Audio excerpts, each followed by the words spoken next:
Bismillahirrahmanirrahim.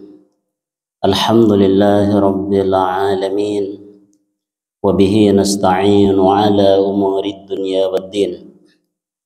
Wa sallallahu wa sallam wa baraka ala nabiyyina wa syafi'ina wa habibina Muhammadin wa ala alihi wa ashabihi wa man ittaba'a hudahum ila yaumiddin. Qala Allah Ta'ala fil Qur'anil Karim. A'udzu billahi minasyaitonir rajim. Bismillahirrahmanirrahim. Ya ayuhan nasu taqu rabbakumul ladzi khalaqakum min nafsin wahidah wa khalaqa minha zawjaha wa batha minhuma rijalan katsiran wa nisaa'a. Wattaqullaha alladzi tasaaluna bihi wal arham innallaha kana 'alaikum raqiba. Amma ba'du.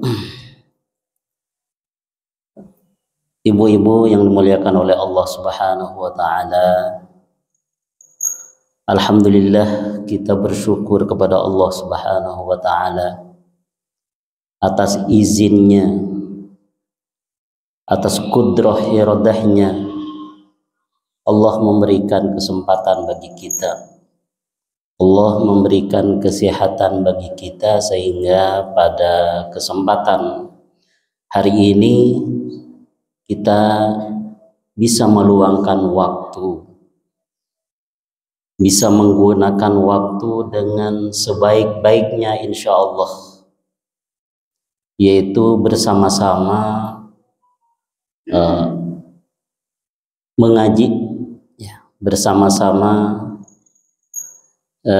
ingin mengetahui lebih dalam tentang agama Allah, agama yang diturunkan oleh Allah Subhanahu wa taala kepada nabi kita Nabi Muhammad sallallahu alaihi wasallam.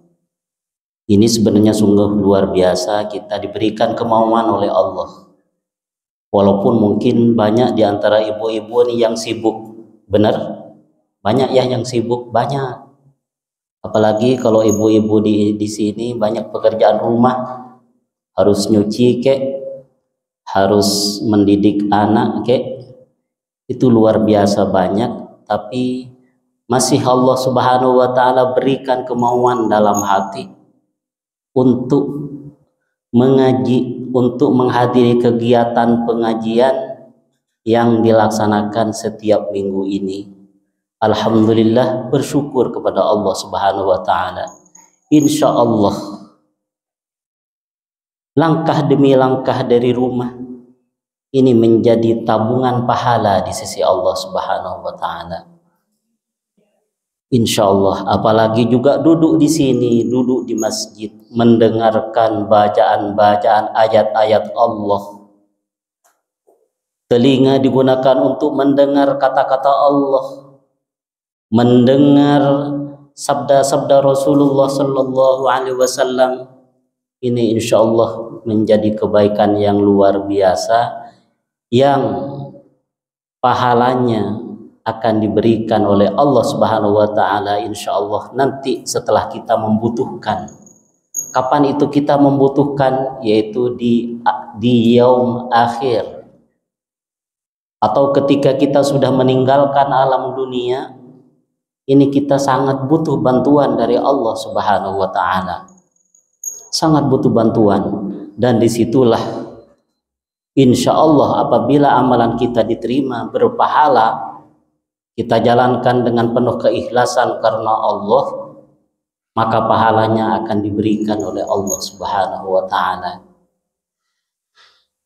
Ibu-ibu yang dimuliakan oleh Allah Subhanahu wa taala, memang kalau kita berbicara tentang perempuan, ya, itu perempuan ini sebenarnya luar biasa peran yang diberikan di dalam agama bagi perempuan. Banyak sekali peran perempuan, ya, peran perempuan. Jadi jangan diremehkan. Manusia yang namanya perempuan ini sungguh luar biasa. Keahliannya, kehebatannya, terutama perempuan dalam mendidik rumah tangga. Allah itu berikan keistimewaan bahwa dalam diri perempuan itu sungguh luar biasa yang diberikan oleh Allah. Di antaranya juga umpama kaum laki-laki dengan perempuan tidak sama cintanya terhadap anak. Benar nggak? Benar. Jadi perempuan itu Masya Allah beda cintanya seorang perempuan kepada anak-anaknya. Di situ dikatakan di situ syu'urul umumah. Jadi ada perasaan keibuan yang Allah titipkan pada diri perempuan. Sehingga dengan demikian perempuan itu punya peran yang besar ya dalam kemajuan bangsa, dalam keamanan lingkungan, dalam kestabilan lingkungan sebuah negara, sebuah wilayah. Itu tidak terlepas dari peran perempuan. Ya. Banyak sekali. Bahkan sudah banyak kata-kata dikatakan oleh orang bahwa di belakang seorang tokoh yang sukses di situ ada peran perempuan. Benar nggak? Jadi orang-orang tokoh-tokoh besar itu dalam segala bidang keahliannya, baik ulama, baik ustadz, baik ahli psikologi, baik kedokteran, baik seorang sampai presiden, sampai raja, di belakang mereka itu ada perempuan. Jadi memang sungguh luar biasa Allah Subhanahu wa taala berikan keistimewaan manusia yang namanya perempuan. Kemudian selain keistimewaan itu, tapi Allah Subhanahu wa taala wajibkan juga kepada perempuan itu untuk beribadah kepada Allah Subhanahu wa taala. Dan suksesnya ibadah juga pun ini juga tidak terlepas dari pengaruh perempuan. Ada peran perempuan. Di mana-mana masjid ramai juga dengan kegiatan-kegiatan keagamaan. Itu malah yang aktif itu perempuan, benar kan? Nah, kalau di Indonesia Masya Allah, ini sebenarnya kaum perempuan sebenarnya unik di Indonesia ya kalau saya lihat. Jadi perempuan itu sangat rajin untuk taklim, untuk belajar ke masjid-masjid, menghadiri kegiatan-kegiatan keagamaan. Masya Allah, ini perlu dijaga. Mohon kepada Allah Subhanahu wa taala agar ini selalu dijaga. Kalau bisa ini sampai bagaimana kita itu men-setting diri kita agar kegiatan kita sampai akhir hayat ya kayak gini. Karena sebenarnya tujuan hidup yang hakiki, yang utama itu sebenarnya untuk beribadah kepada Allah. Untuk beribadah kepada Allah. Allah Subhanahu wa taala berfirman dalam Al-Qur'an, "Wa ma khalaqtul jinna wal insa illa liya'budun." Dan tidak kami ciptakan jin dan manusia kecuali untuk beribadah kepadaku. Jadi sebenarnya tujuan utama manusia hidup ada di alam dunia ini sebenarnya untuk beribadah kepada Allah dalam segala makna yang lebih luas tentunya. Beribadah. Jadi semoga dengan kegiatan ini kita mohon kepada Allah agar kita selalu ingat bahwa tujuan kita ada di dunia ini untuk beribadah. Jadi bagaimana kita selalu ingat itu sampai akhir hayat, sampai kita meninggalkan alam dunia ini, karena pasti manusia itu akan meninggalkan kehidupan dunia. Barangkali ini dari kita menghadirin kegiatan pengajian demi pengajian setiap minggu, ini bisa kita lebih menjadi ingat ya, menjadi selalu ingat. Bahkan juga ibadahnya juga semakin bagus, baik dari kualitas maupun kuantitasnya ya. Jadi kita lebih ingat, lebih meningkat ibadah kita kepada Allah Subhanahu wa taala. Ibu-ibu yang dimuliakan oleh Allah Subhanahu wa taala.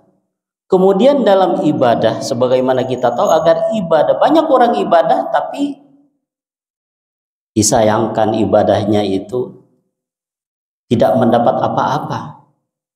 Artinya tidak diterima oleh Allah Subhanahu wa taala. Inilah pentingnya kita datang ke pengajian-pengajian untuk memahami peraturan-peraturan ibadah kepada Allah, bagaimana ibadah itu yang sesuai dengan ajaran yang telah diajarkan oleh Allah melalui lisan Rasulullah sallallahu alaihi wasallam.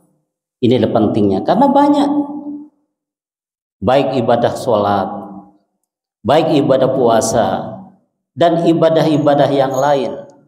Jadi ibadah itu tidak selalu mendapat pahala. Inilah yang kita harus waspada dalam beribadah kepada Allah. Di antaranya kalau sebagaimana kita tahu, ya, ibadah itu syaratnya ada dua agar diterima oleh Allah.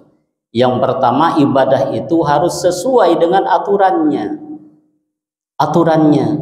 yang telah diajarkan oleh Rasulullah sallallahu alaihi wasallam, disampaikan oleh para ulama. Itu harus sesuai dengan aturan.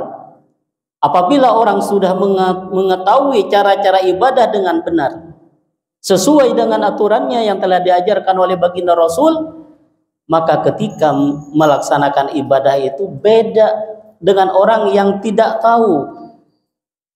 Jadi ini pentingnya mengetahui ibadah-ibadah, karena masalah hukum-hukum Allah itu tidak akan selesai-selesai. Bahkan seandainya orang seluruh waktunya itu mengaji tentang hukum-hukum Allah, tidak akan habis-habis. Saking banyaknya hukum-hukum Allah, ya. Saking banyaknya, karena aturan-aturan yang diturunkan oleh Allah Subhanahu wa taala untuk kehidupan umat manusia di dunia. Inilah aturannya. Manusia mau hidup di dunia ini, aturannya diturunkan oleh Allah kepada Rasulullah sallallahu alaihi wasallam. Itu yang dinamakan wahyu. Dan wahyu itu bukanlah pendapat dari seorang yang bernama Muhammad, tidak. Tapi apa yang diucapkan, yang diajarkan oleh Nabi Muhammad sallallahu alaihi wasallam adalah merupakan wahyu semuanya. Wahyu dari Allah. Allah turunkan wahyu ke hati Nabi Muhammad, dan oleh Nabi Muhammad sallallahu alaihi wasallam disampaikan kepada umatnya. Jadi bisa mengerti ada wahyu itu. Baik yang wahyu itu melalui malaikat Jibril, ya. Malaikat Jibril tugasnya apa? Ada yang ingat? Menyampaikan wahyu dari Allah. Jadi Nabi Muhammad, datang malaikat Jibril kepada Nabi Muhammad sallallahu alaihi wasallam. Lalu malaikat Jibril diperintah oleh Allah untuk menyampaikan wahyu. Ada juga wahyu itu melalui mimpi. Mimpi. Nabi Muhammad sallallahu alaihi wasallam datang mimpi dan dapat wahyu dari Allah. Itu wahyu. Itu aturan Allah untuk kehidupan umat manusia di dunia. Sebenarnya seluruh umat manusia di dunia itu seharusnya mengikuti aturan-aturan Allah. Namun manusia itu ada yang tidak percaya terhadap aturan Allah, itu disebutlah kafir. Tapi ada yang beriman. Jadi orang yang beriman itu adalah orang pilihan, ya. Makanya kita bersyukur dengan sebesar-besar syukur kita dijadikan orang yang beriman. Hati itu tidak menolak. Masya Allah. Bahkan bukan hanya sebatas iman. Iman itu kita jaga dengan mendatangin pengajian, dengan membaca buku-buku tentang keislaman, dengan tidak menggunakan waktu-waktu untuk hal-hal yang tidak baik dalam kehidupan ini. Tapi justru waktu-waktu kita yang diberikan oleh Allah, kita gunakan dengan sebaik-baiknya. Karena sekecil apapun kebaikan itu akan menjadi tabungan bagi kita sendiri. Begitu. Jadi wahyu yang diterima oleh Rasulullah sallallahu alaihi wasallam disampaikan kepada umatnya. Kemudian kalau dulu tentunya para sahabat, orang generasi yang Di masa hidupnya Rasulullah Sallallahu Alaihi Wasallam dikatakan generasi sahabat. Mereka lah yang berjuang bersama beliau. Mereka lah yang berjuang juga menyampaikan risalah beliau, menyampaikan ajaran-ajaran beliau. Kemudian disampaikan kepada tabi'in setelah Rasulullah Sallallahu Alaihi Wasallam meninggal, disampaikan kepada tabi'in, generasi tabi'in, kemudian generasi tabi'in, sampai generasi-generasi berikutnya. Yang disebutkan generasi 3 generasi itulah sebaik-baik generasi di dalam Islam.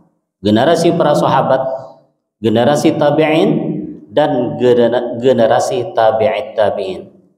Ibu-ibu yang dimuliakan oleh Allah Subhanahu wa taala, jadi agar amalan diterima itu harus memenuhi syarat. Yang pertama, itu harus sesuai dengan tuntunan yang diajarkan oleh Rasulullah Sallallahu Alaihi Wasallam. Yang kedua, itu harus dijalankan dengan ikhlas. Ini juga harus ditanamkan dalam hati kita. Jadi tidak cukup untuk melaksanakan ibadah itu sesuai dengan aturannya, sudah benar sejarah aturan, tapi ikhlasnya tidak ada. Ini bahaya. Itu juga tidak diterima oleh Allah. Nah, padahal sudah banyak melaksanakan beribadah, puasa sudah banyak, sholat sudah sering, tapi keikhlasan yang tidak ada. Apa itu ikhlas?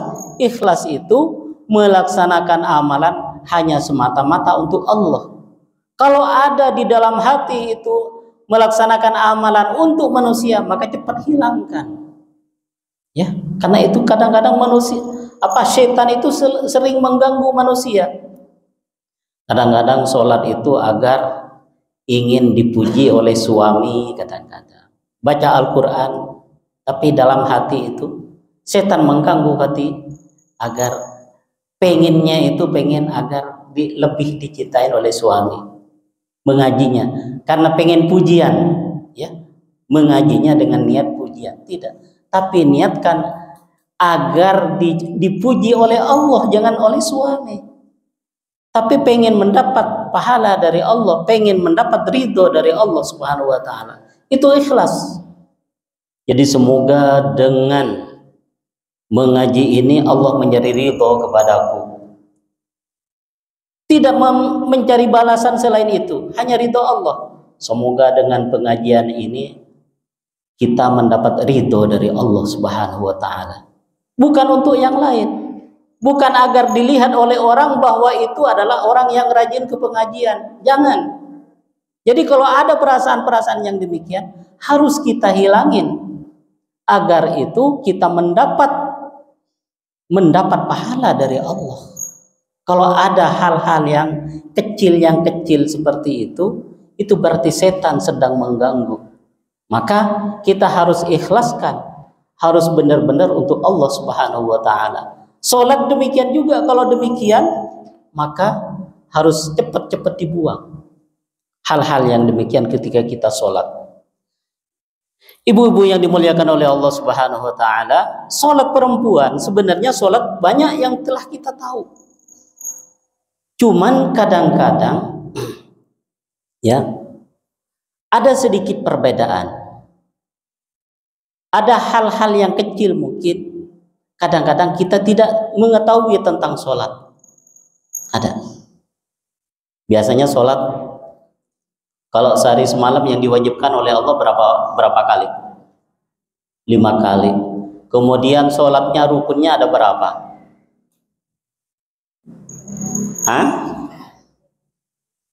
Macam-macam ya. Ada yang bilang 17 ya. Jadi yang penting sholatnya benar, kemudian niatnya yang bagus ya, untuk ikhlas. Kemudian berdiri wajib ya. Itu laki-laki perempuan. Sebenarnya cara sholat laki-laki dan perempuan itu secara umum sama. Laki-laki dan perempuan. Bahkan ada sebagian ulama yang berpendapat semuanya itu sama. Tapi ada sebagian kecil yang berbeda. Yang berbeda ketika perempuan itu ketika ruku dan sujud, itulah yang perbedaannya dengan laki-laki. Jadi kalau perempuan bagaimana perbedaannya?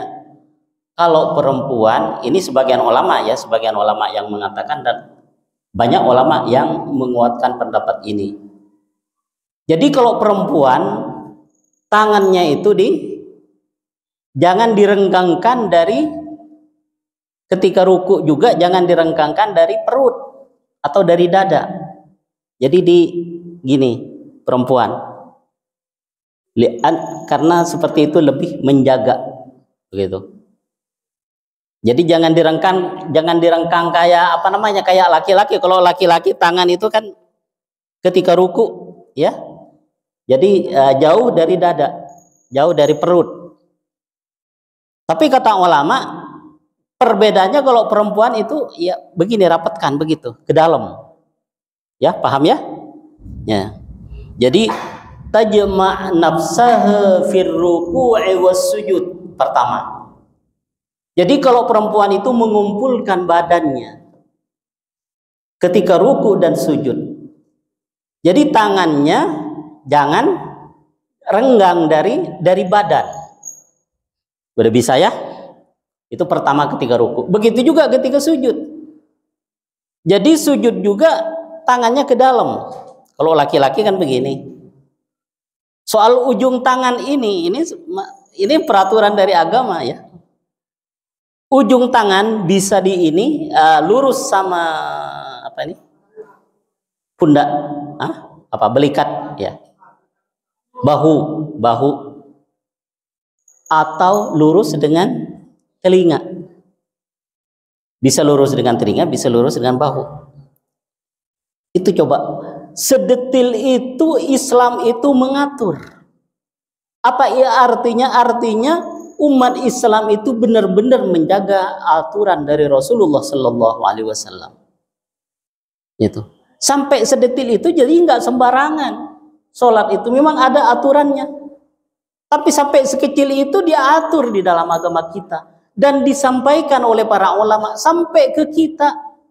Sudah umur berapa Islam diturunkan? Lebih 1400 tahun sampai sekarang. Tapi masalah-masalah kayak gitu masih ada. Ini rahasia Allah. Allah menjamin Islam itu sampai hari kiamat.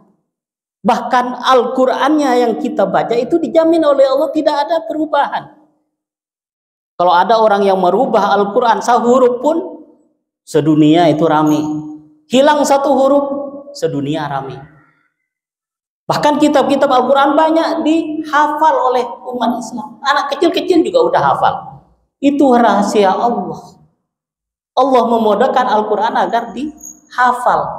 Itu intinya agama Islam juga. Itu rahasia Allah akan menjaga agama ini, agama Islam, agama yang diridhoi oleh Allah Subhanahu wa taala, yang seharusnya diikuti oleh seluruh umat manusia. Baik yang non muslim juga aturan ikut beriman juga ya kepada syariat yang diturunkan oleh Allah kepada Nabi Muhammad sallallahu alaihi wasallam. Aturannya, karena agama itu tidak sama. Jadi jangan terkecoh dengan omongan-omongan orang itu semua agama sama untuk menuju keselamatan, untuk menuju surga. Itu jangan demikian. Di dalam agama Islam jangan percaya omongan-omongan itu. Kalau kita beragama Islam yang bisa menuntun kepada kebahagiaan, kepada keselamatan dunia akhirat, hanyalah agama Islam. Itu harus menjadi akidah yang sangat penting. Tidak ada ajaran semua agama itu sama-sama masuk surga, tidak. Yang sekarang kalau beda dengan dulu, nabi-nabi terdahulu ya memang masih murni ajarannya memang dari Allah. Tapi kan Allah Subhanahu wa taala menurunkan syariat itu berbeda-beda dari nabi. Oh, syariat nabi sebelumnya begini, nabi sebelumnya begini, sampai kepada nabi yang terakhir, itulah sudah sempurna syariat Allah yang diturunkan untuk umat manusia di dalam kehidupan dunia ini. Jadi begitu. Jadi sekecil pun itu sampai dijaga ada di dalam agama Islam. Itu rahasia Allah menjaga agama kita. Maka kalau menjadi orang mukmin dan Islam itu luar biasa. nikmat yang besar yang harus kita jaga dan harus kita juga wariskan agama ini kepada anak-anak kita dengan mengajarkan anak-anak kita ngaji, wudhu, hal-hal yang sepele, akhlak-akhlak di dalam Islam diajarkan agar apa?